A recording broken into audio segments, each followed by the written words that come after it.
Americký Fed znížil úrokovú sadzbu o 25 bázických bodov. Zároveň priznal, že inflácia naďalej spomaľuje a že ďalšou fázou menovej politiky bude pravdepodobne znižovanie sadzieb. Tento odkaz je dôležitý. Cyklus sprísňovania je na konci a znižovanie sadzieb je reálne na stole. Historicky takéto prostredie kryptu veľmi pomohlo.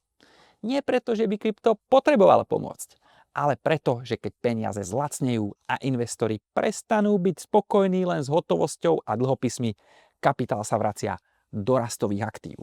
A teraz k tomu pridajme ďalšiu vrstvu. Kevin Hassett momentálne vedie na polymarkete ako možný nový šéf Fedu.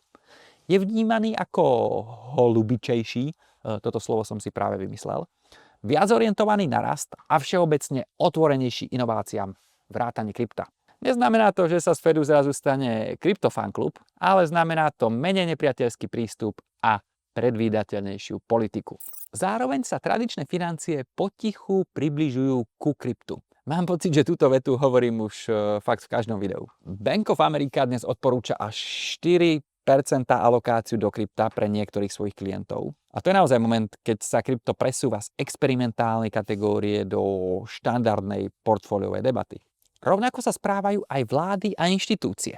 Spojené kráľovstvo v podstate uznalo krypto ako novú triedu aktív, aj keď zatiaľ skôr iba teoreticky. National Bank of Canada, jedna z najväčších kanadských bank, zverejnila svoju expozíciu do bitcoinu vo výške dokonca $273 miliónov, a to prostredníctvom MicroStrategy. A mimochodom aj Texas nakupuje bitcoinové ETF. Keď sa takto správajú štáty, banky a správcovia aktív, je to jasný signál, že krypto už nie je vnímané ako dočasný trend. Toto nie sú krátkodobé hype signály, sú to štrukturálne zmeny, ktoré sú pre krypto dlhodobo pozitívne. Ale potom je tu aj druhá strana trhu.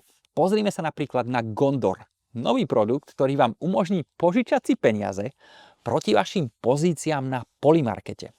Áno, teraz si môžete požičať peniaze a ako zábezpeku, zástavu použiť svoju stávku, sázku na to, či bude Taylor Swift budúci rok tehotná. Z pohľadu finančného inžinierstva je to inak pôsobivý konštrukt. Z pohľadu rizika je to úplne šialené. Ako na úrovni spadol som na hlavu šialené. Pokiaľ ste seriózny kryptoinvestor, nezabudnite nás sledovať, aby vám nič neuniklo. Ak máte krypto iba ako koníček, sledujte nás takisto. Americký Fed snížil úrokovú sadzbu o 25 bázických bodov, ale ja si musím zvyknúť, že to mám v slovenčine, takže musím prepnúť do môjho slovenského prízvuku.